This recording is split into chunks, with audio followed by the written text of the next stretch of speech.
Welcome to Trailblazers and Titans with your host, Dr. Keith Haney. Trailblazers and Titans is your go-to podcast for insights, inspiration, and actionable advice from the world's most successful entrepreneurs and leaders.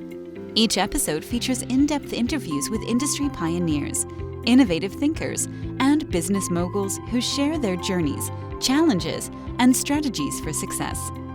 Whether you're an aspiring entrepreneur, a seasoned leader, or someone looking to make a significant impact, this podcast provides the tools and motivation to blaze your trail and become a titan in your field.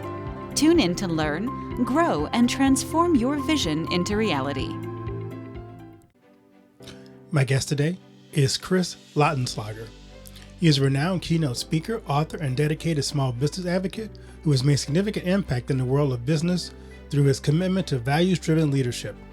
As the owner and founder of Get Looped, Chris specializes in supporting small business owners by helping them integrate core values into their professional and personal lives.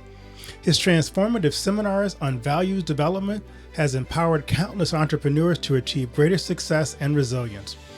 Drawing from his own Wall Street wellness journey, Chris inspires audiences with this compelling story of overcoming addiction and his expertise in fostering mentorship and supportive relationships. Whether through his best-selling books or engaging seminars, Chris is dedicated to guiding small business owners toward a future of growth, integrity, and fulfillment. We welcome Chris to the podcast. Well, Chris, welcome to the podcast. How are you doing today? I'm terrific, Doctor. How are you? I am phenomenal. It's good to have you on, especially this end of the year podcast episodes. I'm looking forward to seeing where this all goes and what content we can share with the audience to make their life more resilient. Resiliency helps because life can be difficult. And anybody that goes through life thinking that it's just a clear, straight path is going to be disappointed. But you want to know what, Doctor? That's part of the reality and joy associated with the experiences of life. We have challenges and we grow through those challenges. And I'm gonna preference that by saying when people tell me that, I'm like, the hell with that, because I don't like the experience. But it's when you get through to the other side that you can take a look back and say, you know what? My skill set, my humanity, my compassion has deepened, has developed because of my experiencing these challenges that I'm going through either now or previously. Yeah, no one ever asked for more patience, right? No. And you only get it by practicing it. That's right. So it's like a muscle. That's right. So I'd love to ask my guest this question. What's the best piece of advice you've ever received? The best piece of advice I've ever received? Gosh, I guess that it starts by enjoy today. Today is a gift. Most people don't plan on having their lives end when they end. Sure, there's hospice and some people make it all the way to the end, but every single member of my family, both my parents, my father died of a heart attack. Suddenly, my mom had a stroke and her life changed overnight. My older brother, he was murdered in a drug deal. Wow. My sister died of cirrhosis, and my younger brother was a suicide. So nobody expects these things, in many respects, to happen. And then when they do, your life changes dramatically overnight. Exactly. Instantaneously. So I wake up every day and start with a gratitude list of what I have available today, because now and today is all we have. Otherwise you're living in the past and memories or projecting in the future with hopes and dreams. And hopes and dreams are good, but they're fantasies. Right. Exactly.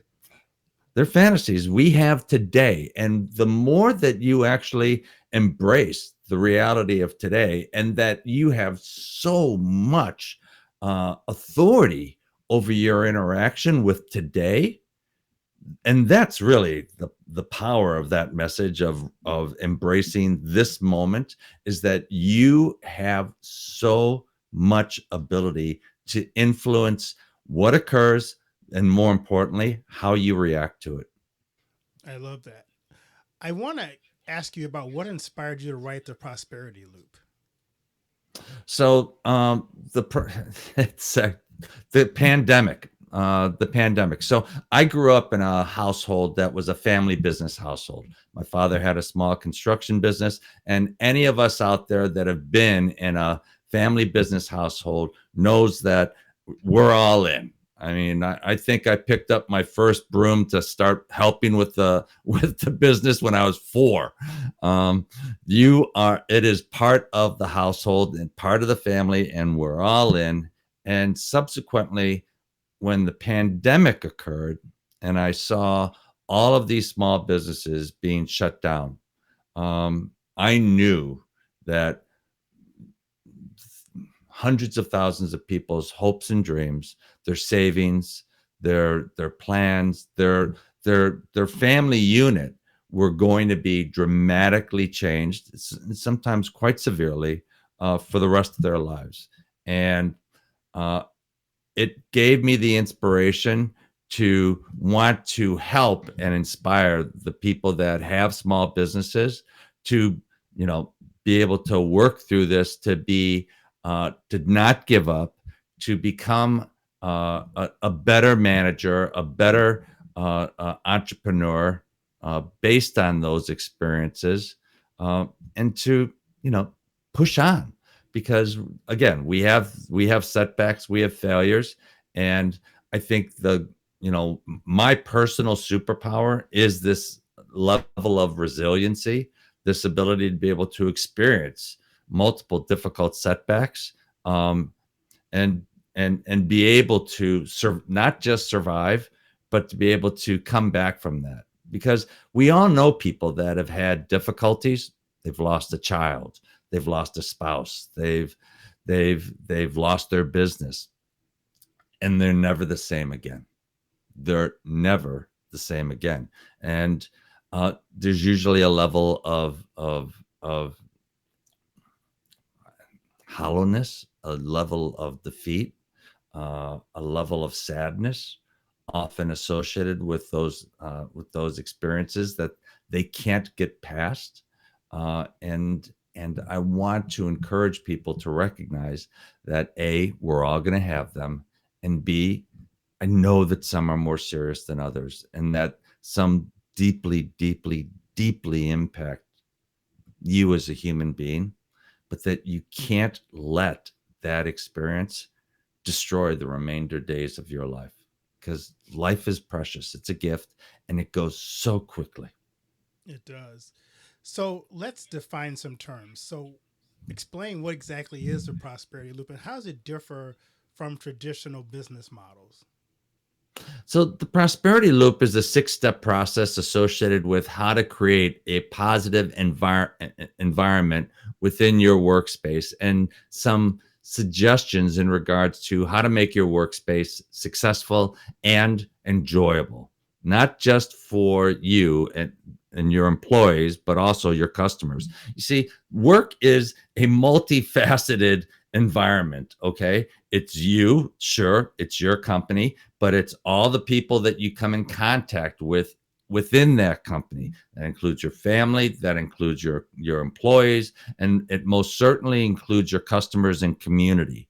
And when you have a broad-based, encompassing perspective in regards to your business, the likelihood of you being more successful, I think, increases. And most certainly it increases the ability to be more enjoyable.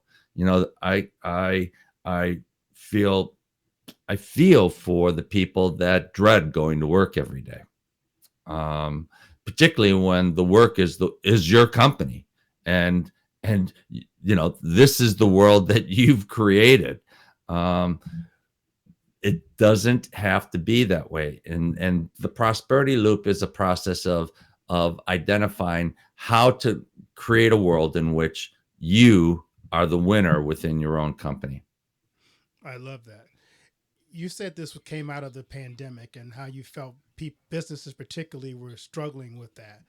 So as you wrote this book, how did you help people balance profitability with employee health and those issues, because that was a big issue during the pandemic. It still is a big issue. Let's start with a declaration on my part. I am a capitalist.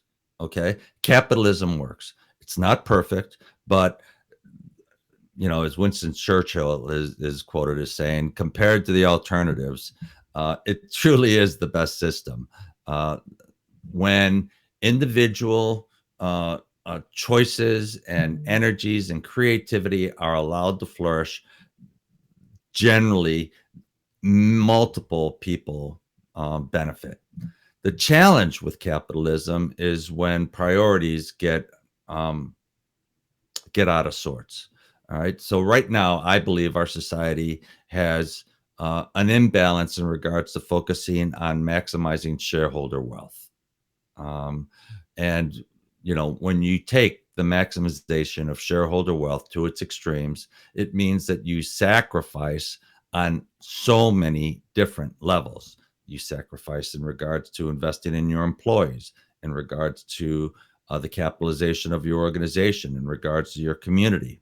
A lot of people, particularly here in the United States, think that our version of capitalism is the only version that exists, or the only version that works. Well, let's use Canada, for example. Canada is a capitalist society, but they have parameters, guardrails in regards to how their capitalism works. For example, their board of directors have a broader mandate than just maximizing shareholder wealth. They actually have 5 mandates that they're supposed to balance in the determination of how a company runs. That includes maximizing shareholder value, maximizing employees, maximizing the community, maximizing the environment, and maximizing the contributions to the indigenous peoples of their society. So when they make decisions as a board of directors, their responsibility is to balance these multiple dynamics into how to run the company. Okay. So to summarize, companies need to make money. Okay. No money means no company, means no purpose. All right. With that said, it doesn't mean it has to be the only or the priority of every decision that's made within that company. I love that. And I want to go back to something you just said. You talked about in America, maybe sometimes employees are not prioritized in the board of directors room of some companies. How do you think collaboration with employees is crucial for building prosperity in an organization? Well, in public companies, priorities, employees are not a priority.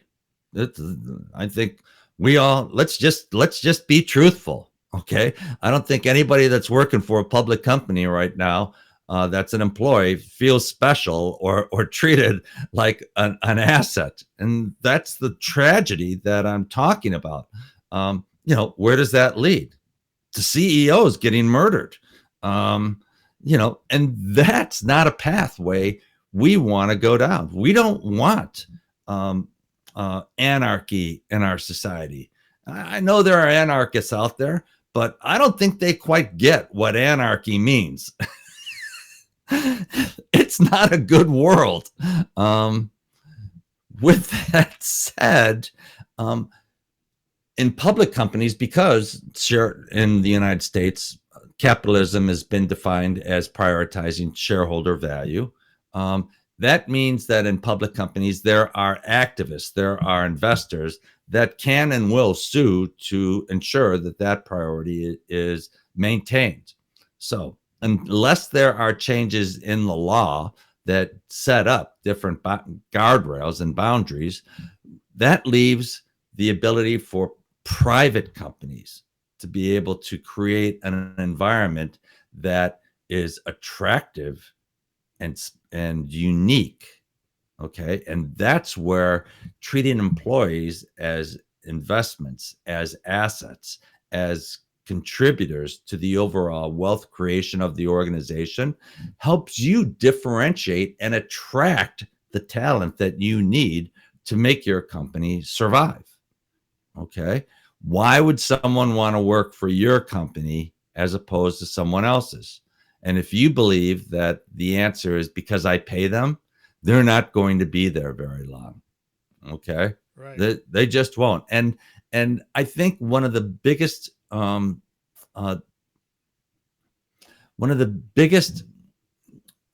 defects that or choices that owners don't recognize is the cost associated with turnover. Okay, with the training, with the goodwill, with the knowledge, the customer knowledge, the product knowledge. It's expensive to replace employees. So it's like, oh, well, I have to pay them more and it's not within my budget, which I understand and we'll talk about. But that doesn't mean that it's not worth investing in the employees in different ways. You know,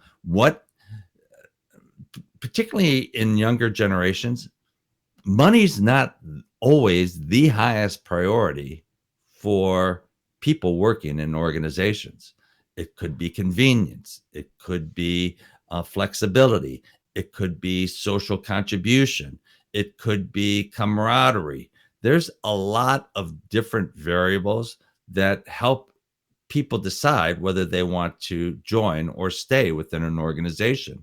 And the sooner and more effectively you can tap into those other variables, the more effective your employee workforce will be, and potentially the less expensive your payroll will be. Oh, I love that. I think people need examples of how this is working. Can you give me an example of a company that moved from a top-down management style to a more collaborative approach? What were some of the challenges they faced in making that shift? Well, for owners, and this is the hardest thing, it starts with you. Okay. Culture and management starts from the top. So I know of an employee right now who is leaving his organization because the owner likes to yell. And I'm sure that owner doesn't even recognize that, that's his management style. He's probably been brought up in an environment in which that's common and accepted. But most people don't like to be yelled at. It's not a very effective motivating force. It might be in the military, but it most certainly isn't in the private workforce. But some people still believe that that is an appropriate business model. I'm paying you and you need to do what I say, and I'm always right. Okay. The likelihood is you're going to have low morale and high turnover, which is extraordinarily costly for your business. So you're like, okay, so the owner needs to change. Yes. And that's hard. Okay. I'm also not going to just brush over, you need to change your style because it's more than just style. It's who you are. Okay. People go to therapy, for example, generally because there's a crisis. All right. More and more people, though, are going to mentors, which is business code for therapy. That's so true. To learn how to be not just better managers, but better humans. Okay. It's learning style is essentially learning behavior. Okay. When you can embrace the fact that you're not always right, when you can embrace the fact that um, other humans have value, and that when you can start to see yourself in every human, including your employees, that you come in contact with, the greater the likelihood is that you'll have a positive impact and a positive rapport with that person. That's good. So if you're talking to leaders right now and they're liking what you're saying, what practical steps can leaders take to begin implementing a prosperity loop in their organization? Invest in yourselves. Invest in yourselves. Sure, you can reach out to my website, which is at www.get-loop.com, looped.com. I'm happy to talk with you, but I'm not the only one that has the ability to listen. Okay. To have the ability to be able to provide feedback, neutral, non-vested feedback in not just the business choices you're making. I mean, I'm kind of fortunate in the sense that I love business. I've been trained in business. I got my education in business. I've worked for some of the highest quality organizations in the world, but it's something that I believe in and that I'm passionate about. I'm also a believer and passionate about human beings, okay? About people's development as human beings. So when you invest in yourself, when you invest in not just the knowledge of how to get better in business, but how to get better in yourself, which by the way, pays huge dividends. And these are I know they don't always seem connected, but they actually are. When you spend time developing a spiritual practice, when you spend some time quieting your mind in meditation, when you spend some time reading, not just business books, but about life, when you read a history book, crazy. It's crazy. When you spend some time recognizing that your diet plays a huge role in how you feel and how you perform, when you start to exercise a little bit, these things have a huge impact on you as a human being and on the quality of your life. So sure, you're like, well, how does getting up and, the classic walking 10,000 steps a day impact my ability to be a better manager? In case you can't see that connection, to me, it's pretty obvious, but you're going to feel better. And when you feel better, you act better, you think better, you interact better, you perform better. Similar with your diet. If you're eating crap all day long, you don't perform at high levels. You're burnt out, you're stressed, you're crashing at 2 in the afternoon. You're trying to find a way to push through the day. You can do a better approach to living life and performing in business by taking care of yourself. That's all so true. I mean, the whole body, your whole is all about wellness, and if you can take care of those things, you don't have the other issues that impact how you feel, how you come to work, your emotional intelligence, your ability to connect with people. It's not a coincidence how you wake up and how you feel in the morning. So I actually have one of those Oura rings, and um, uh, I'm a data guy, so I love to I'm not just being told by my ring that I have resiliency today or that I had a good night's sleep. What I'm doing is I wake up and how do I feel? Oh, and based on how do I feel, how does that correlate with the data that I'm getting from these different devices, whether it's my watch or my ring or keeping track of my diet. There's apps, my Fitness Pal, that helps keep track of your diet.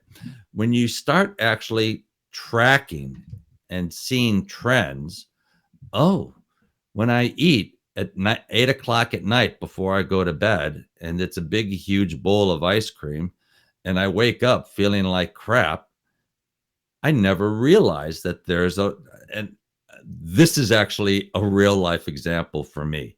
I used to have a bowl of ice cream every single night before bed. It was soothing. It helped me sleep. Um, and then I'd wake up and uh, it felt kind of crappy. It felt kind of slow. So I it took an outside resource for me to figure out that there was a correlation between the two. And was it easy to quit eating that bowl of ice cream at night? No. Probably not. No. No. But after a few weeks, I didn't miss it. And after a few months, I really feel so much better. Oh, and I lost 8 pounds without having to do anything. And my clothes fit better and I looked better. And that, again, it's all part of perpetuating rotation of positive reinforcement and behavior that impacts your business. I love it. So I love to ask my guests this question. It's my second favorite question. What do you want your legacy to be?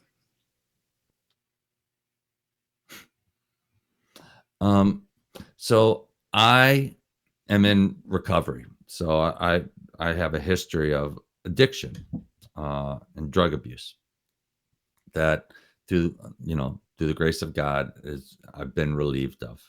And I'd like my legacy to be that I've been able to help others be released from um, that prison.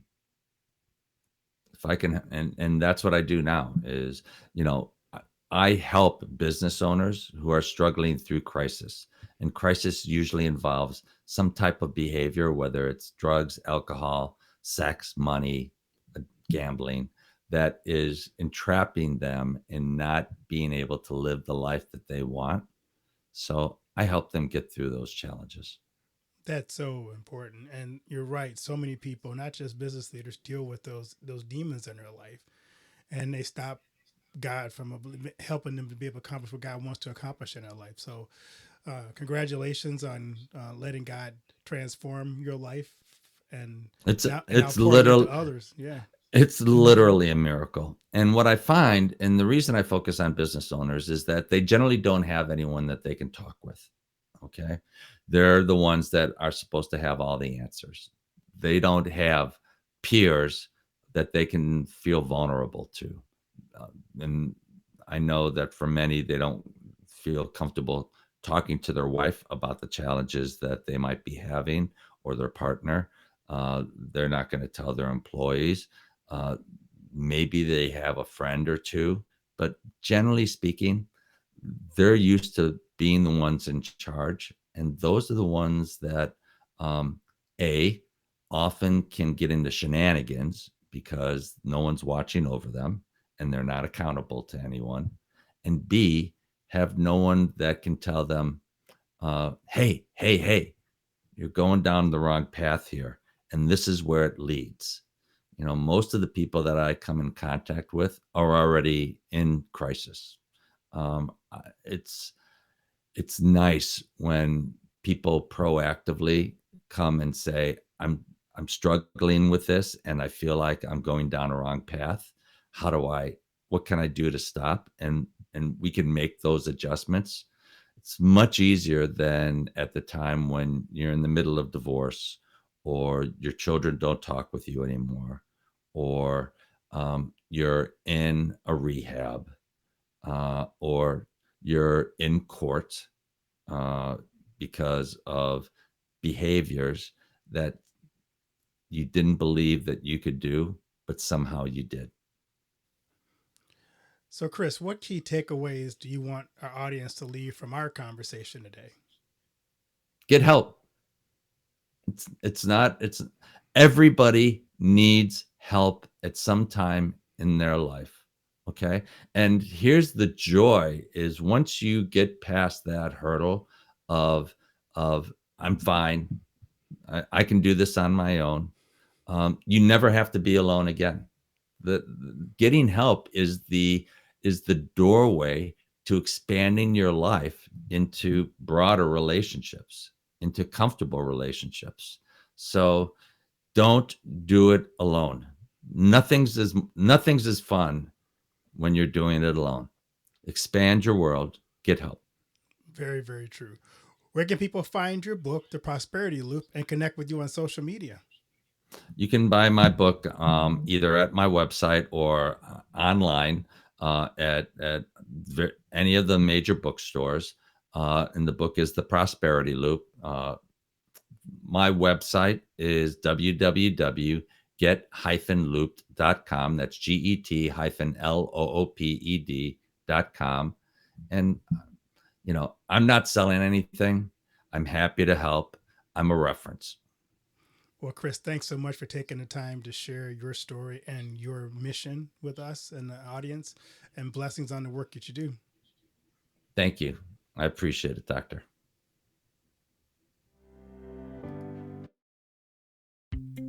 Thank you for tuning in to this episode of Trailblazers and Titans. If you enjoyed our conversation and found value in the insights shared, please subscribe to our podcast and leave us a review. Your feedback helps us reach more listeners and continue bringing you the stories of the world's most inspiring leaders. Don't forget to follow us on social media for updates and exclusive content. Join our community of Trailblazers and Titans, and let's continue to learn, grow, and transform our visions into reality together. Until next time, keep blazing your trail and striving for greatness.